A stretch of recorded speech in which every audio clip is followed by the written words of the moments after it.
వీక్షకులకు స్వాగతం, నమస్కారం. మాజీ మంత్రులు అనిల్ కుమార్ యాదవ్, అంబటి రాంబాబు మతి భ్రమించి పిచ్చి పిచ్చిగా మాట్లాడుతున్నారు. మిథున్ రెడ్డి అరెస్ట్ తర్వాత వైసీపీ ఓ విచిత్రమైన వాదనను తెరపైకి తెస్తోంది. అసలు ఆధారాలు లేవని అడ్డగోలుగా వాదిస్తున్నారు. ఆధారాలు లేకుండా అరెస్టులు చేసే ఉద్దేశమే ఉంటే ఇప్పటికే ప్రతి జిల్లాలో ఉన్న వైసీపీ నేతలను ఎప్పుడో జైళ్ళకు పంపేవాళ్ళు.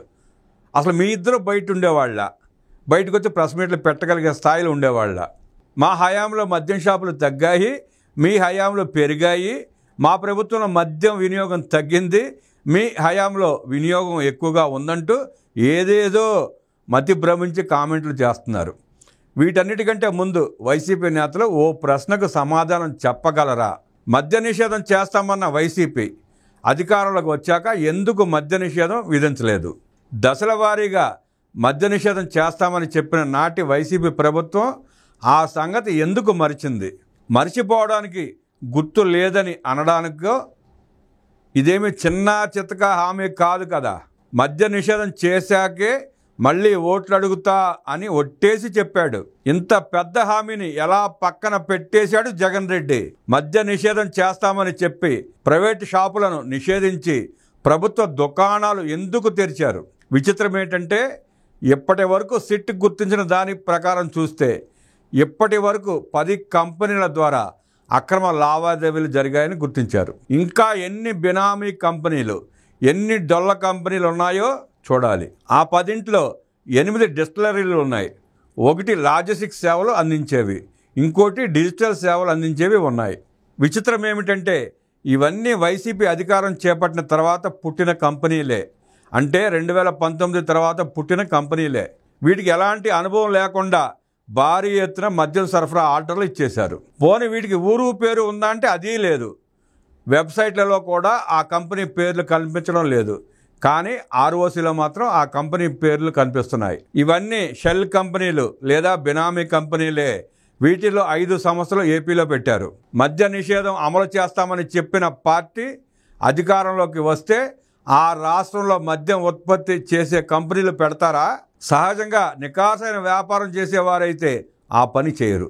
కానీ పెట్టారంటే మద్య నిషేధం చేసేదేం ఉండదని ఆ కంపెనీ యాజమాన్యాలకు వైసీపీ పెద్దల భరోసా కల్పించైనా ఉండాలి, లేదా ఆ కంపెనీలు వైసీపీ నేతలవి అయినా అయి ఉండాలి. పైగా ఈ కంపెనీలో ఒక్క కంపెనీకి కూడా గతంలో మద్యం ఉత్పత్తి తయారు చేసిన ట్రాక్ రికార్డే లేదు.